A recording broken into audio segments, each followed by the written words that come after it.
संतों ने हमें संकेत दिया है कि एक बार भजन कर ले। कितनी बार? एक बार। तो सबसे पहले ये समझना पड़ेगा कि भजन क्या है ना? भजन गाने वाला नहीं, एक बार भजन गा ले ऐसा नहीं बोला, एक बार भजन कर ले।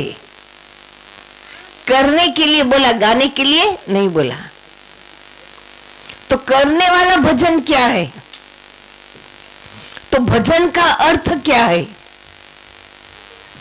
जो हम लोग रोज भगवान के भजन गाते हैं ने, उसको तो भगवान की कीर्ति को गाना हो गया है ना, कीर्तन हो गया। वो तो कीर्तन कहते उसे, भगवान की कीर्ति को गाना।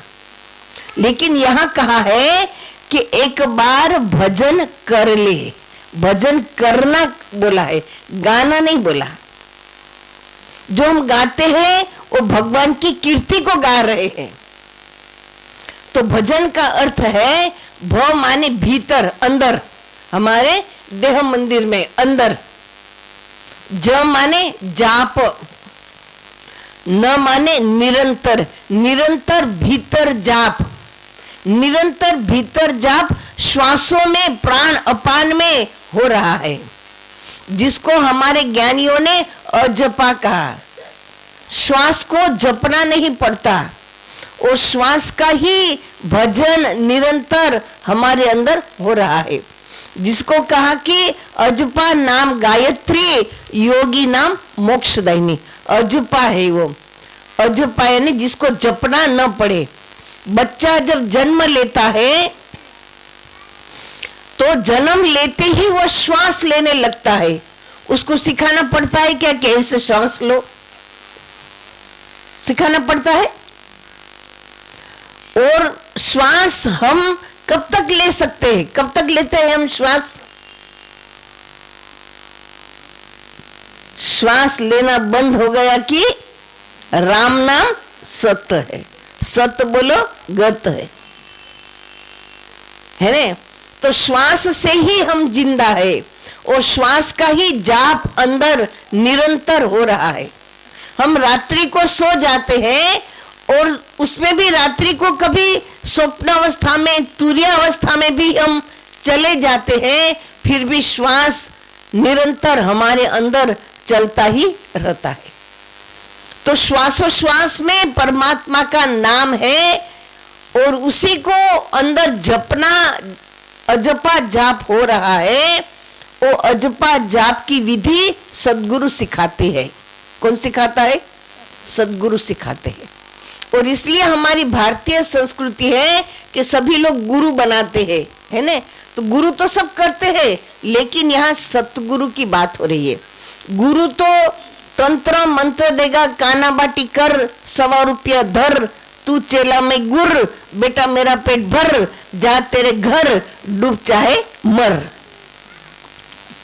है ना? तो ऐसे गुरुओं के संसार में कोई कमी नहीं है। गली गली गुरुआ फिरे, कंठी माला देत, और कछु धंधा नहीं, द्रव्य कमावन हेत।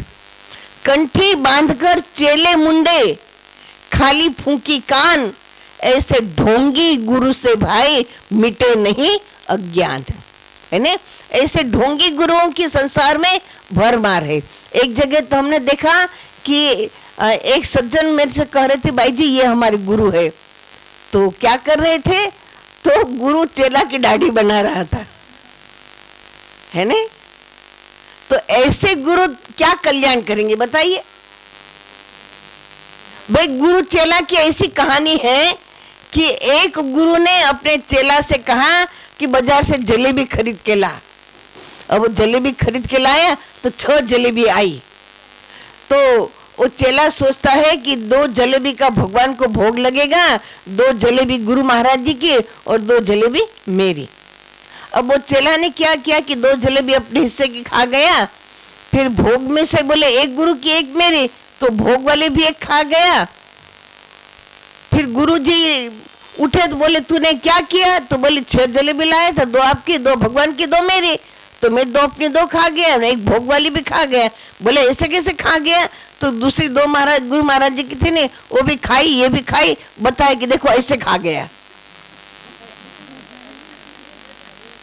गुरु ने कहा ऐसे कैसे खा गया? तो बोले देखो ऐसे खा गया। तो जो 3 बच्ची थी ने वो भी वो खा लिया, बता दिया लो ऐसे खाया। तो ऐसे गुरु चेले हो तो कहीं विधि हो कल्याण। लेकिन जो सच्चे सद्गुरु होते हैं वो हमारे प्राण अपान में, श्वासोश्वास में भगवान का नाम निरंतर अजपा के रूप में चल रहा है, जिसको कहा कि अजपा नाम गायत्री, योगी नाम मोक्षदायिनी, योगियों को मोक्ष देने वाली है ना। सद्गुरु तो हमें मोक्ष दिलाते हैं, मुक्ति दिलाते हैं। श्रीमद् भागवत में शुकदेव मुनि ने राजा परीक्षित को आत्मज्ञान दिया और राजा परीक्षित ने 7 दिन तक अन्न जल का त्याग कर, निराहार रहकर निरंतर भजन सुमिरन किया और कानों से गुरु महाराज जी के सद्बोधों को सुना, सत्संग को सुना, वैराग्य सत्संग को सुना, मन में वैराग हुआ, भजन किया और परीक्षित की मुक्ति हुई, है ने। तो जो सच्चे सद्गुरु होते हैं वो तो मुक्ति का साधन देते हैं। एक बार भजन कर ले, मुक्ति का यत्न कर ले, है ना। मुक्ति के लिए भजन करना है। तो इसी भजन का ज्ञान शुकदेव महाराज ने राजा परीक्षित को दिया था। इसी भजन करने का ज्ञान कुरुक्षेत्र के मैदान में भगवान श्री कृष्ण ने अर्जुन को दिया था। अर्जुन को भी जब मोह हो गया तो भगवान श्री कृष्ण कहते हैं, हे अर्जुन, तुम ये कहते हो कि इन सबको मैं मारूंगा तो मुझे पाप लगेगा। तो अर्जुन बताओ तुम किसे मारोगे? शरीर को मारोगे कि आत्मा को मारोगे? क्या मरता है? आत्मा तो मरती नहीं, आत्मा तो अजर अमर अविनाशी है। श्रीमद् भगवत गीता के 2 अध्याय में भगवान कृष्ण ने अर्जुन को यह समझाया कि नैनम छिदन्ति शस्त्राणि नैनम दहति पावक न चैनम क्लदन्त आप्यो न शोष्यति मारुतः, कि उस आत्मा को अस्त्र शस्त्र द्वारा काटा नहीं जा सकता, अग्नि इसे जला नहीं सकती, पानी गिला नहीं कर सकता, हवा उड़ा नहीं सकती। यह आत्मा अजर अमर और अविनाशी है, वो शाश्वत है, सनातन है, पुरातन है। शरीर का नाश हो जाता है लेकिन आत्मा का नाश नहीं होता। तो आत्मा तो मरती नहीं और शरीर क्षितिजल पावक गगन समीरा पंच रचित यह अधम शरीरा। पृथ्वी जल अग्नि आकाश वायु, इन 5 तत्वों से ये अधम शरीर बना है और ये 5 तत्वों का जड़ शरीर है। इस जड़ शरीर को चेतन आत्मा चला रही है। जड़ शरीर में चेतन आत्मा है तो सारी जड़ इंद्रियां भी चेतन हो जाती है। आत्मा और श्वास निकल गए तो आंख देखना बंद कर देगी, कान सुनना बंद कर देगा, नाक श्वास लेना बंद कर देगा, सारी इंद्रियां निष्क्रिय हो जाएगी, शून्य हो जाएगी। पांव चलना छोड़ देंगे, हाथ काम करना छोड़ देंगे, दिमाग सोचना छोड़ देगा। क्या निकल जाएगा? तो श्वास और आत्मा। तो श्वास और आत्मा ही, श्वास में भगवान का नाम है और आत्मा सो परमात्मा, ये परमात्मा का स्वरूप है, ज्योति स्वरूप है, निर्गुण है, निराकार है और सबके अंदर समान रूप से व्यापक वो समाया हुआ है। यही प्योर अध्यात्म है, यही सनातन धर्म है। सनातन का अर्थ भी यही है कि जिसकी न शुरुआत है न जिसका अंत है, जो आदि अंत से परे, जन्म मृत्यु से परे, इसी को सनातन कहते हैं। इसलिए हम लोग बोलते भी हैं कि सत्य सनातन धर्म की जय। तो यही सच्चा धर्म है, यही सच्चा ज्ञान है, यही प्योर आध्यात्मिक है, ये शास्त्र सम्मत है, आत्म कल्याणकारी है। इसी को समय के तत्वदर्शी सदगुरु महाराज जी से जानना चाहिए, जिनकी आप तस्वीर देख रहे हो। हमारे गुरु महाराज जी सदगुरुदेव श्री सतपाल जी महाराज है।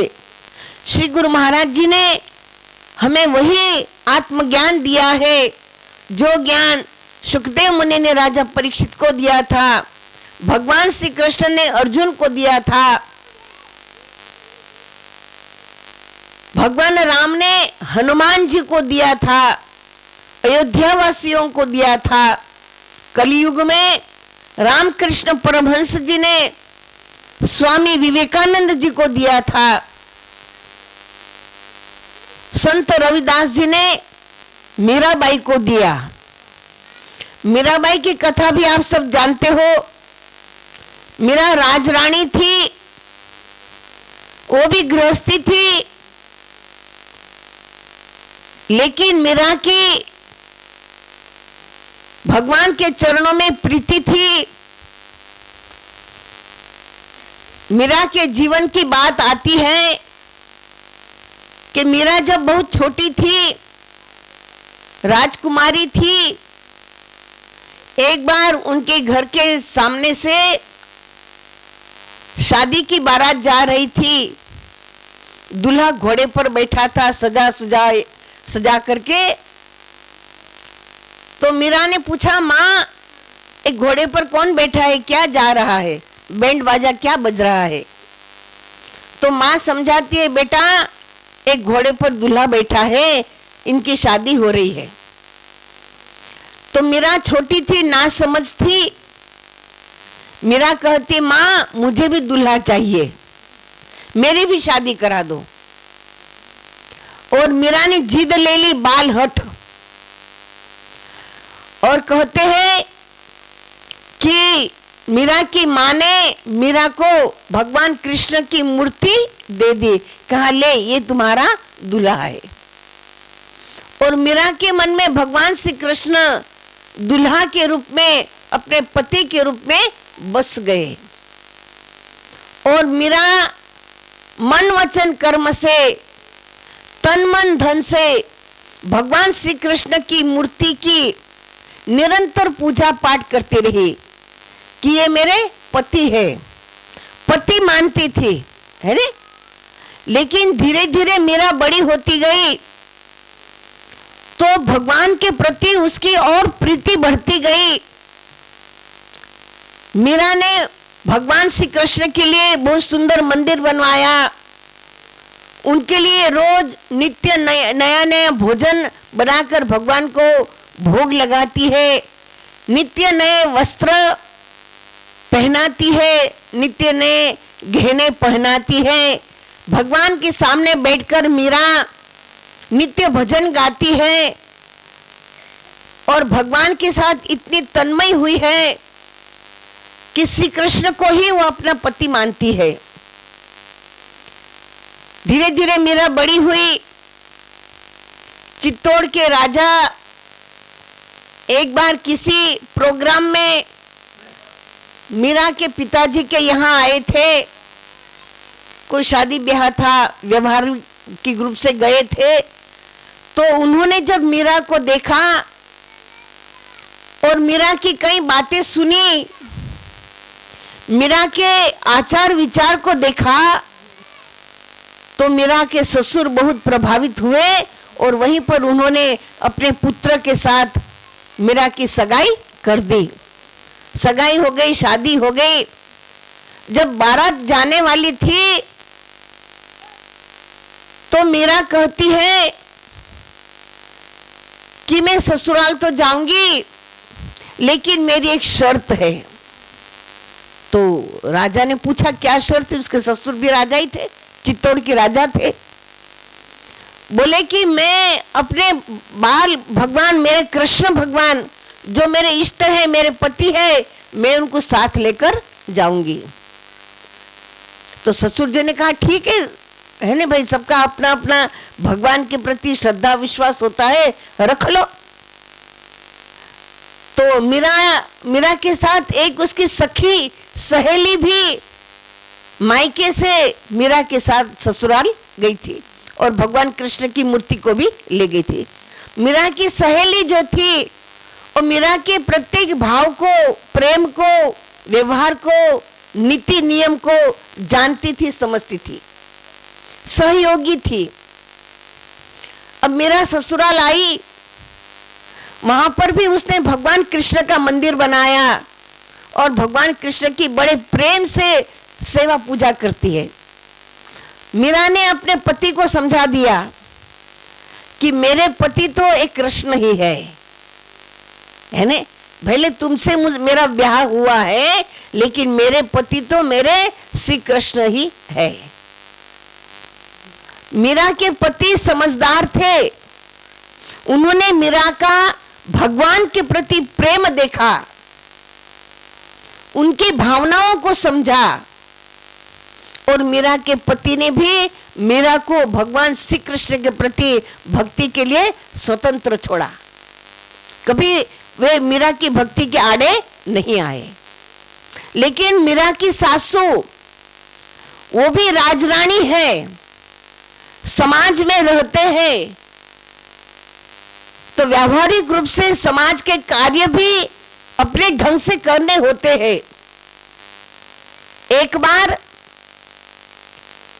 कुल देवत की पूजा थी, तो उसकी सासू कहती है कि मीरा, पहली पूजा तुम्हारे हाथों है, तुम विवाह करके शादी करके आई हो तो ये पूजा तुम्हारे हाथों संपन्न होनी चाहिए, हमारे कुल दैवत है।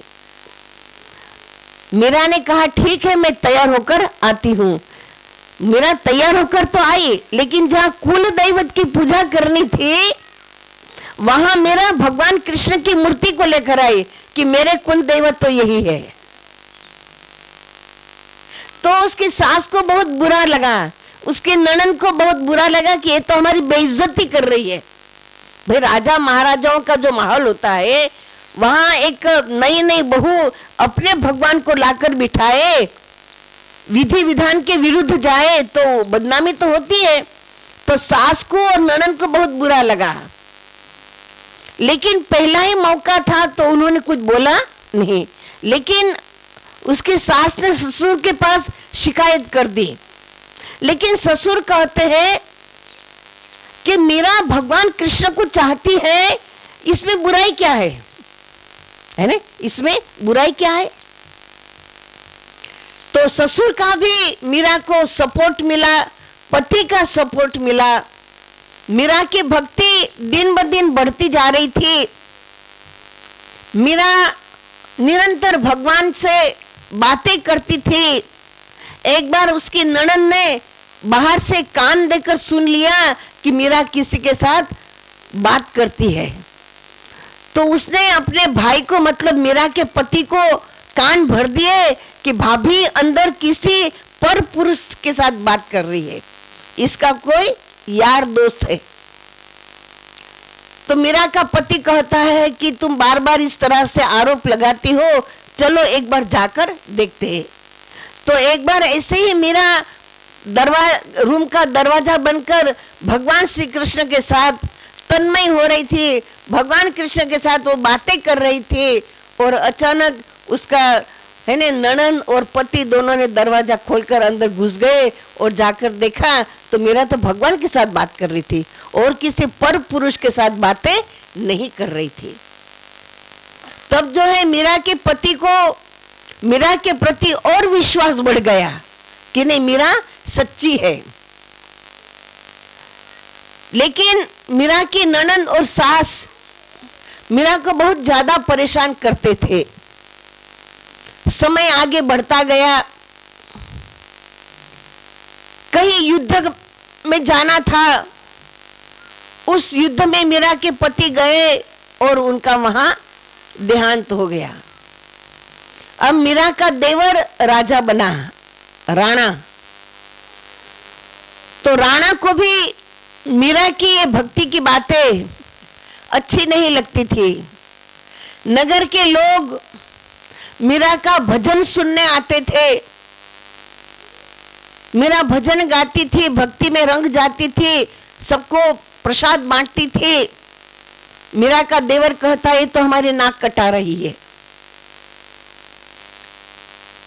तो एक बार नगर में, चित्तौड़ में जो है उनके गुरु, क्या नाम, संत रविदास जी आए थे और उनकी भक्ति की महिमा बहुत थी। संत रविदास जाति के चमार थे, और चमार क्यों बने इसकी कथा मैं थोड़ा सुनाऊंगी, फिर आगे प्रसंग लूंगी। कि पिछले जन्म में रविदास महाराज एक सच्चे सदगुरु के सच्चे सदशिष्य थे। वे गुरु महाराज जी की बहुत प्रेम भाव से सेवा करते थे। उस समय भिक्षा मांगकर गुरु शिष्यों का उदर निर्वाह होता था। आज भी वही है। हम भी आपके यहाँ सत्संग करने आए हैं और भिक्षांदेही आप लोग जो भी दान दक्षिणा दोगे ले जाएंगे और उसी से हमारा गुजारा भी चलता है। तो ये परिपाटी आदि अनादि काल से चली आ रही है। तो एक बार वो शिष्य भिक्षा लेने गया तो उसे कोई भिक्षा नहीं मिली। उस शिष्य ने सोचा कि अरे आज गुरु महाराज जी को भूखा रहना पड़ेगा। बड़ा उसको दुख होने लगा कि आज मैं गुरु महाराज जी के लिए भिक्षा नहीं ले जा पा रहा हूं। तो ऐसे ही भ्रमण करते करते एक चमार ने उस शिष्य को भिक्षा दिया। तो चमार के यहाँ से भोजन लाकर उस शिष्य ने गुरु महाराज जी को बड़े प्रेम से खिलाया। गुरु महाराज जी ने प्रेम से खाया और बाद में पूछा, भाई आज भिक्षा कहाँ से मिली? तो शिष्य झूठ नहीं बोल सकता था, बड़े संकोच के साथ बोला कि गुरु महाराज जी आज तो चमार के यहाँ से भिक्षा लाया, कहीं से नहीं मिली, चमार के यहाँ से मिली। तो गुरु महाराज जी को क्रोध आया। गुरु महाराज जी कहने लगे, अरे तू कैसा शिष्य है, चमार का घर का मुझे खिलाकर मुझे अपवित्र कर दिया। जा मैं तुझे श्राप देता हूं, अगले जन्म में तू चमार बनेगा। तो शिष्य रोने लगा, गुरु महाराज जी के चरण पकड़ लिए, क्षमा याचना करने लगा और कहने लगा, गुरु महाराज जी मुझे क्षमा करे, मेरी ये भावना नहीं थी कि मैं आपको चमार के घर का खिलाऊं, लेकिन कहीं से भिक्षा नहीं मिली तो मजबूरी में चमार के यहाँ से भी लाकर मैंने आपको भोजन कराया है ना। मजबूरी में चमार के यहाँ से भी भिक्षा लेकर मुझे ये भाव था मेरा कि मैं आपको भूखा न रखूं, आपको मैं भोजन कराऊं। तो इस भावना से भले चमार के यहाँ से सही, लेकिन मैंने आपको भोजन कराया। चमार के यहाँ के भोजन कराने के पीछे की भावना शुद्ध थी, इसलिए गुरु महाराज जी ने शिष्य की भावना को समझा। लेकिन सदगुरु का श्राप मिथ्या नहीं जाता। गुरु महाराज जी ने कहा, चमार तो बनेगा लेकिन तेरे अंदर वो भक्ति बनी रहेगी जिससे तू अजर अमर हो जाएगा, तेरा नाम इतिहास में अमर हो जाएगा। तो यही रविदास जी थे, चमार के घर में जन्मे, लेकिन उनका भक्ति का संस्कार गुरु महाराज जी के आशीर्वाद से बना रहा। वही संत रविदास जी चित्तौड़ में आए थे और सबको सत्संग सुनाते थे। उनके कई पर्चे देखने को मिले संत रविदास जी के, कि एक बार एक कोई ब्राह्मण संत रविदास जी के पास आए और उन्होंने कहा कि रविदास जी आप इतने गरीब हो, चमड़े का जूता बनाते हो, बेचते हो, गुजरान करते हो, लो मेरे पास एक पारसमणि है, इस पारसमणि से आप चाहे इतना सोना बना लो, आपकी स्थिति सुधर जाएगी। तो संत रविदास जी कहते हैं कि महात्मा जी ये पारसमणि आप यहाँ खुटी में लटका दो, है ना। पहले कच्चे मकान होते थे ना, है ना, तो छत में लटका दो। उन्होंने रख दिया वहां। फिर 15 दिन के बाद महात्मा जी है ना तीर्थों में भ्रमण करके आए तो देखा संत रविदास जी तो जैसे थे वैसे ही थे, बोले अरे हमने तुमको पारसमणि दी, आपने सोना नहीं बनाया, ला मेरी पारसमणि कहाँ है? बोले आपने जहां रखी वहीं पड़ी है, ले लो। तो उन्होंने पारसमणि ले ली। और संत रविदास जी ने कहा कि मेरी पारसमणि तो मेरे भगवान का नाम है। उनके पास एक खुरपी थी, और खुरपी लेकर उन्होंने अपने माथे पर रगड़ा तो खुरपी सोने की बन गई। तो संत महात्मा जी कहने लगे अरे ये तो पारसमणि का पारसमणि है ना? तो भगवान का नाम पारसमणि का पारसमणि है ना? तो ऐसे संत रविदास जी के जीवन में कई पर्चे हुए, गांव के लोग बहुत प्रभावित हुए। एक बार सारे गांव के लोग कहने लगे रविदास जी चलो हम लोग हरिद्वार गंगा जी में स्नान करने जा रहे हैं, आप भी हमारे साथ चलो। तो रविदास जी कहते हैं कि भाई मैं तो नहीं जा सकता, लेकिन आप मेरी तरफ से एक फूल प्रसाद एक ब्राह्मण को दिया, बोले मेरी तरफ से ले जाओ और गंगा मैया को मेरी ओर से अर्पण कर देना। लेकिन कैसे करना? तो आप गंगा मैया से प्रार्थना करना कि हे गंगे मैया, आपके भक्त संत रविदास जी ने आपके लिए फूल प्रसाद भेजा है, आप इसका हाथों हाथ स्वीकार करें। कैसे स्वीकार करें? हाथों हाथ, हाथ में ही देना। कहा ठीक है।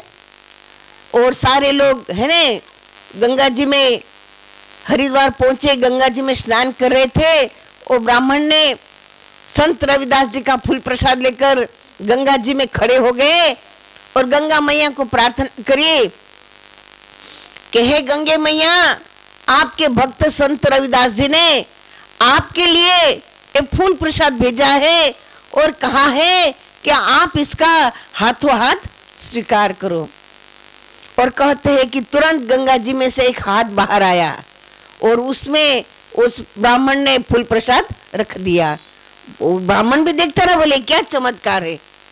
और जब ब्राह्मण वापस जाने लगा तो आवाज आई ठहरो। अरे तो ब्राह्मण ठहर गया। दूसरा हाथ बाहर आया, उसमें से एक हीरा जड़ी सुंदर कंगन था। वो कंगन गंगा मैया ने उस ब्राह्मण को दिया और कहा कि ये रविदास को फूल प्रसादी उनकी हमें मिल गई, उसका ये प्रमाण उसे दे देना। तो वो दे दिया।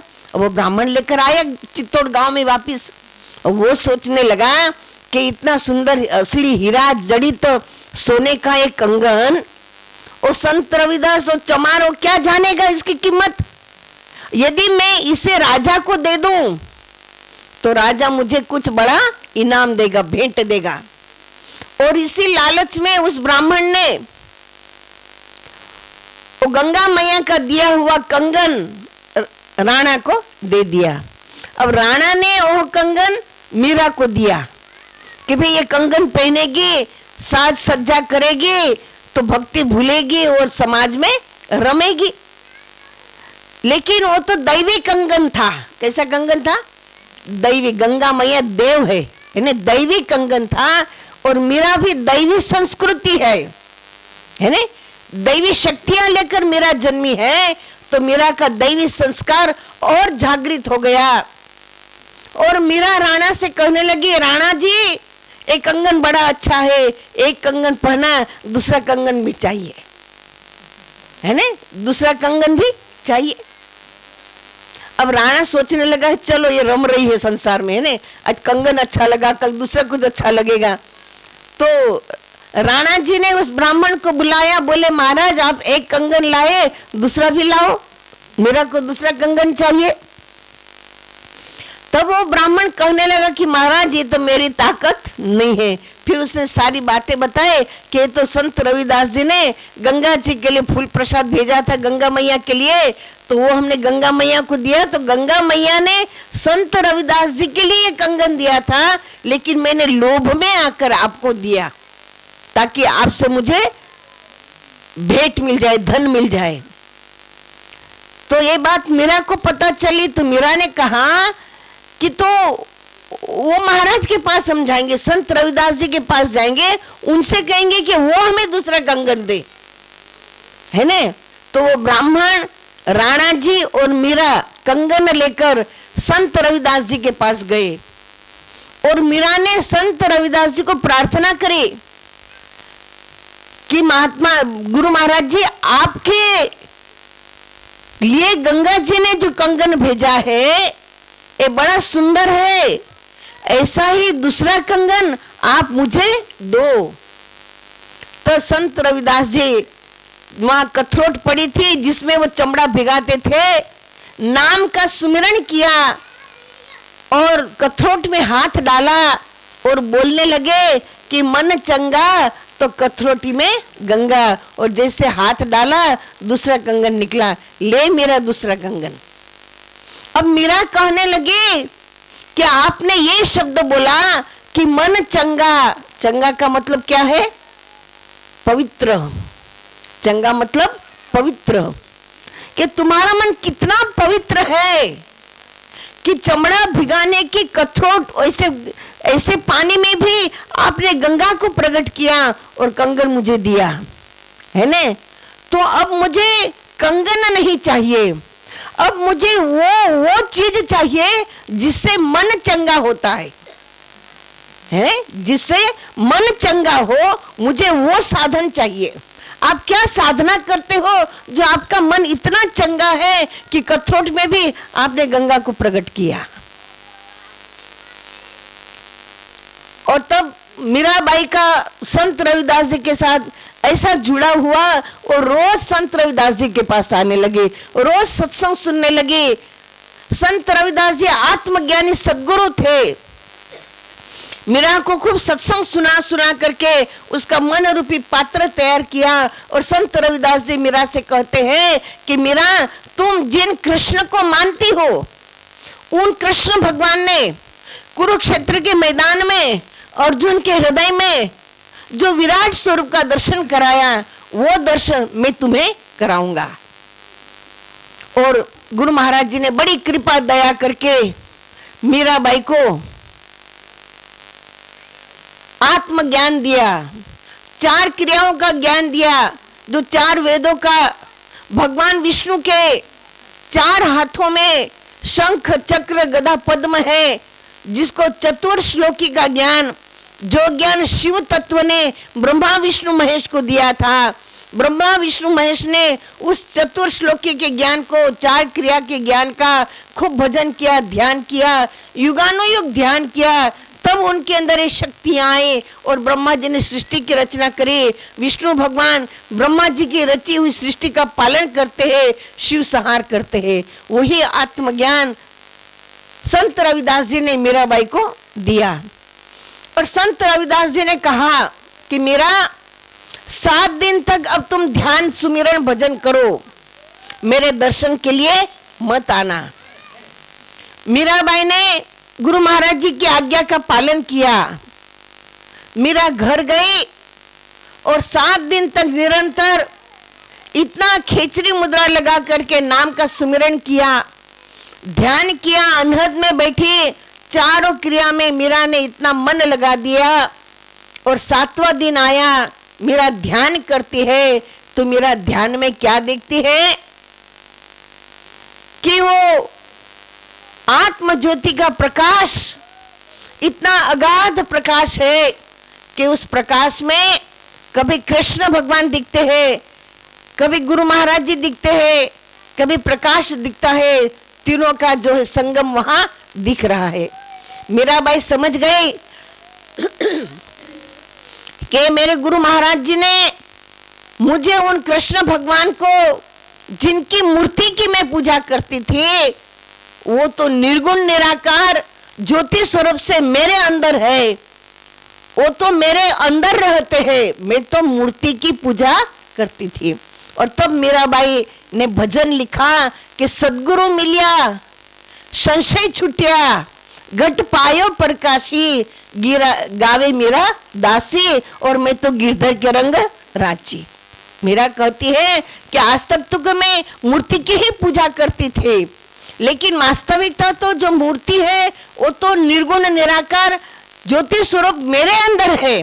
मेरे गुरु महाराज जी ने मुझे वो प्रकाश का दर्शन करा दिया और मेरे अंदर का सारा संशय छूट गया। सदगुरु मिलिया, संशय छूटिया, सारा संशय मेरा मिट गया। मैं घट पायो प्रकाशी, मैंने तो मेरे घट में ही प्रकाश को देख लिया। गावे मीरा दासी। फिर मेरा अपना अनुभव भजनों में ध्यान करके जो अंतर जगत में अनुभव मेरा को होता था, वो अनुभव मेरा भजनों के माध्यम से लिखती थी। मीरा ने लिखा कि पायो जी मैंने नाम रतन धन पायो, वस्तु अमोलिक दी मेरे सतगुरु, करी कृपा अपनायो, पायो जी मैंने नाम रतन धन पायो। कि मेरे गुरु महाराज जी ने मेरे पर इतनी कृपा करी, मुझे अपनाया और मुझे भगवान का नाम रूपी रतन धन दिया। मीरा राजकुमारी थी, मीरा राजरानी थी, मीरा के पास भौतिक हीरा माणिकों की, नए नए गहनों की कोई कमी नहीं थी, लेकिन और राजसुख राज गहनों को मीरा ने रतन धन नहीं बताया। किसको रतन धन बताया? भगवान के नाम को। क्योंकि मीरा समझ गई थी कि भौतिक धन तो सारा यही छूट जाएगा, लेकिन भगवान का नाम रूपी धन ही साथ में जाने वाला है। अगले जन्म में इसी नाम सुमिरन की कमाई से पुनः जन्म मिलेगा, पुनः भक्ति करने का मौका मिलेगा। और इसलिए मीरा गाती है कि वो नाम कैसा है, तो चोर न लूटे, खर्च न खूटे, और दिन दिन बढ़त सवायो, पायो जी मैंने नाम रतन धन पायो। कि ये रत्न धन ऐसा है कि जितना इसको खर्चो, मतलब कि जितना इसको सुमिरन करो उतना वो बढ़ता ही जाता है। इसको कोई चोरी नहीं, चोरी भाई हमारे श्वासों को कोई चोरी कर सकता है क्या? तो श्वासों में भगवान का नाम, तो मीरा कहती है कि इसको कोई चोरी नहीं कर सकता, और दिन दिन वो तो बढ़ता ही जाता है।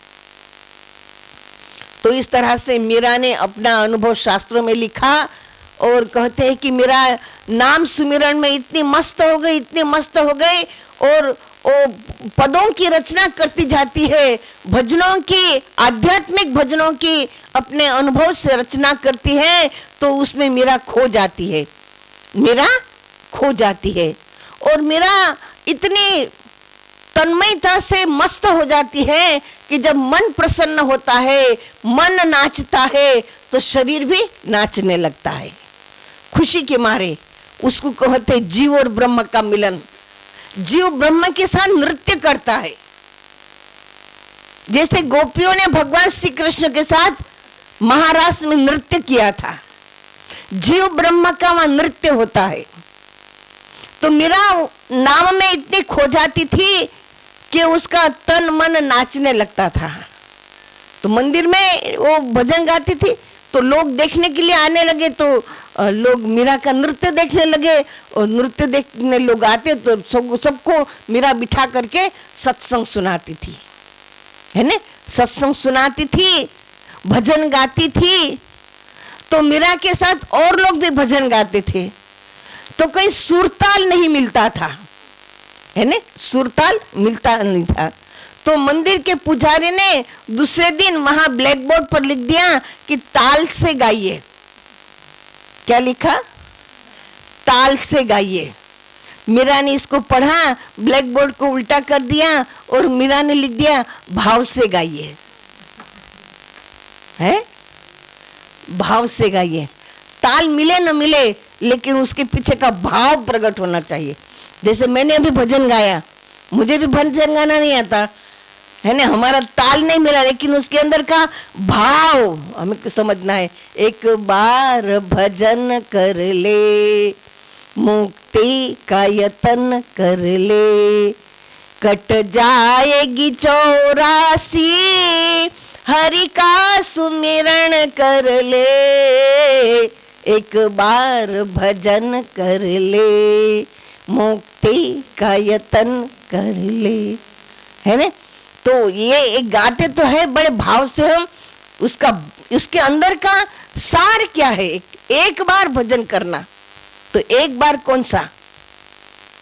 तो मीरा भगवान के भजन में इतनी मस्त हो गई और राणा जी को बिल्कुल अच्छा नहीं लगता था, क्योंकि पूरा नगर मीरा के पीछे दीवाना हो गया है ना। चित्तौड़ पूरा नगर मीरा के पीछे दीवाना हो गया, क्योंकि मीरा के पीछे दीवाना होने में लोगों के सारे बिगड़े सुधरने लग गए है ना, बिगड़ी बातें सुधरने लग गई, क्योंकि मीरा राजकुमारी है, राजरानी है, वो नगर के लोगों के सुख दुख को समझने लगी थी, और इसलिए नगर के लोग मीरा के पास आते थे अपने सुख दुख की बात लेकर। मीरा उसको सुलझाती थी, मीरा के भगवान सुलझा देते थे है ना, इसलिए लोग मीरा को मानने लगे। अब राणा को तकलीफ होने लगी है ना, उसका देवर राणा जो राजा बना था उसको तकलीफ होने लगी, तो वो मीरा के पीछे पड़ गया कि अब मीरा को मार डालो।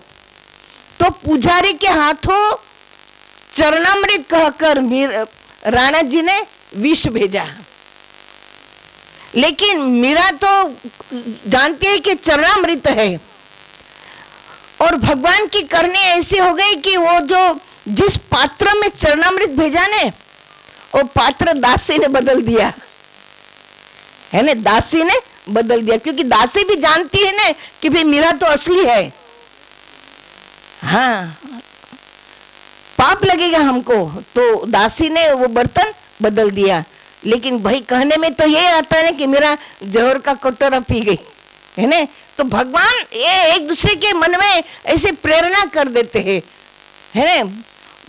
एक जीव जंतु होते हैं ना, उसके अंदर भी सद्भावना होती है ना। मैं कल की बात बताती हूँ कि मैं भगवान के लिए फूल तोड़ रही थी बगीचा में, तो एक कीड़ा मुझे काटा, मेरी साड़ी में लगा था और वो मुझे काटा। मेरे साथ एक छोटी सी लड़की थी, मैंने कहा बाप रे ये देखिए कीड़ा मेरे को काटा, बोली अरे भाई जी मारने गए। मैंने कहा रुक जा मत मार, हमारे आश्रम में जीव हिंसा क्यों है ना, जब है जानबूझ के क्यों करे, वैसे मच्छर तो मार ही देते हैं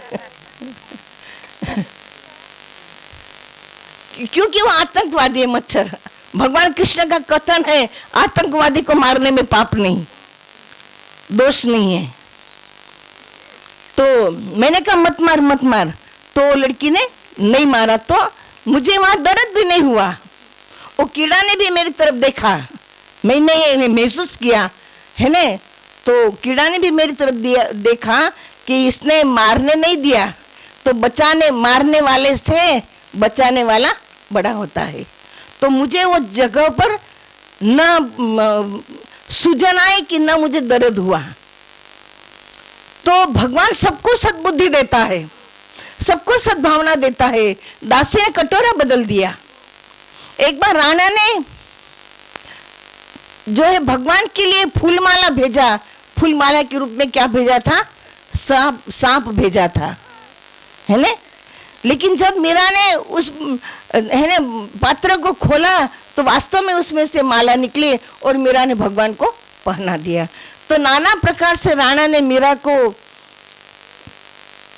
तकलीफ दिया, नाना प्रकार से अनेक प्रकार के आरोप प्रत्यारोप लगाए, लेकिन सांच को आँच नहीं है।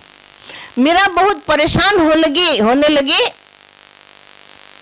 तो मीरा ने समय के संत महात्मा तुलसीदास जी वहां थे है ना, वो समकालीन संत थे तुलसीदास जी और मीरा।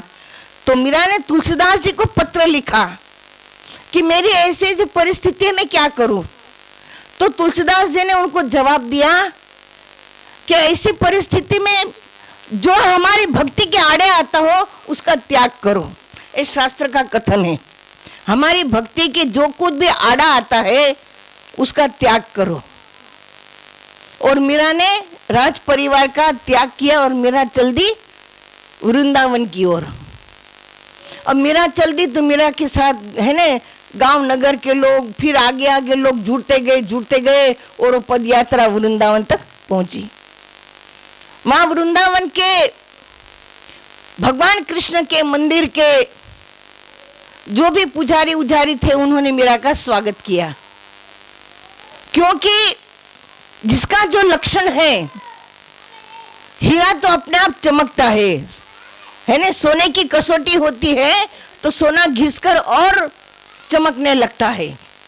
तो मीरा की भक्ति तो चमक रही थी और मीरा की भक्ति की गाथा देश देशांतर में फैल रही थी। उस समय के राजा अकबर को पता चला तो अकबर बादशाह भी मीरा के दर्शनों के लिए आया और वो मीरा के लिए नाना प्रकार का, मतलब मीरा को कहा कि इनको क्या भेंट दे। मीरा तो मना कर दी, हम तो कोई भेंट लेते ही नहीं।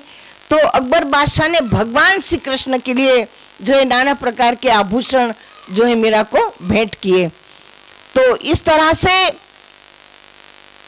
जो शत्रु राजा है वो भी असली भगवान के भक्तों के दर्शन के लिए आते हैं। तो इस तरह से मीरा की भक्ति जो है चरम सीमा पर थी। और मीरा ने जब चित्तौड़ छोड़ा तो चित्तौड़ में अकाल पड़ा। चित्तौड़ में अकाल पड़ा, लोगों को खाने के फाफे पड़ गए। जैसे रावण ने विभीषण जी को, जो संत है, उनको ठोकर मार के राज्य से निष्कासित किया तो रावण के वंश का विनाश हुआ।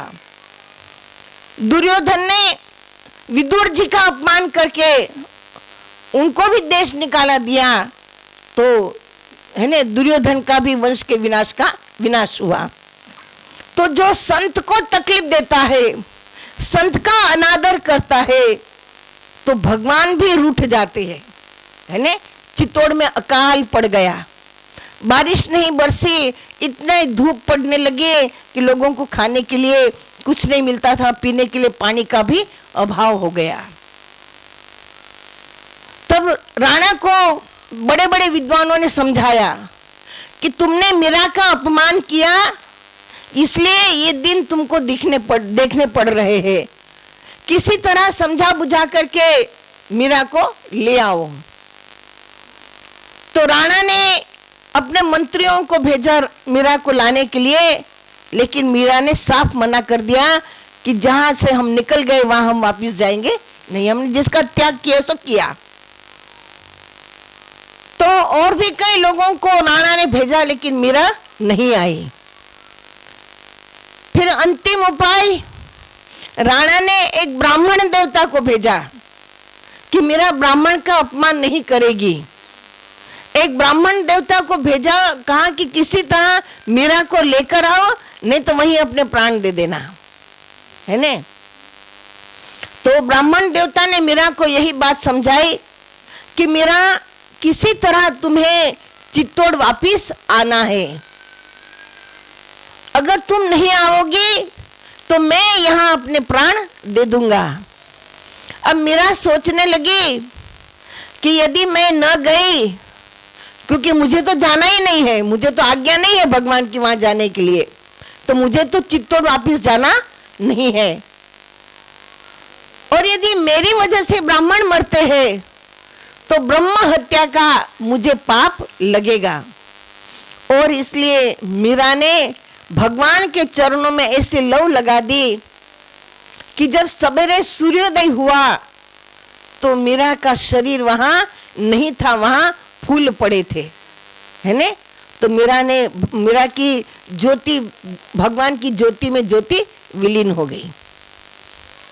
तो देखो, मीरा भगवान की ज्योति में मिल गई, उसने अपने प्राणों का त्याग किया।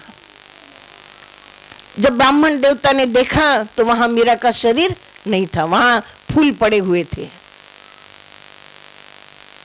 फिर ब्राह्मण देवता तो वापिस आ गए, बोल मीरा तो रही नहीं, तो किसको लाना था। तो मेरा कहने का भाव यह है कि मीरा भी हमारी तरह एक नारी थी।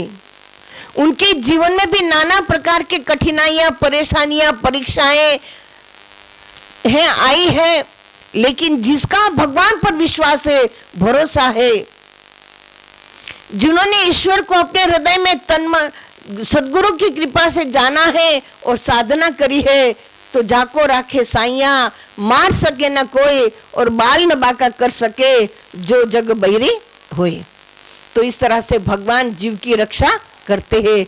और मीराबाई ने अंतिम समय तक भगवान के नाम का सुमिरन किया और मुक्ति का यत्न कर लिया। तो मीराबाई के जीवन से हमें यही प्रेरणा मिलती है कि जितनी तन्मयता से मीराबाई ने भगवान का भजन किया और एक बार मृत्यु के समय का अंतिम श्वास का भजन, उसे एक बार कहा कि एक बार भजन कर ले और मुक्ति का यत्न कर ले।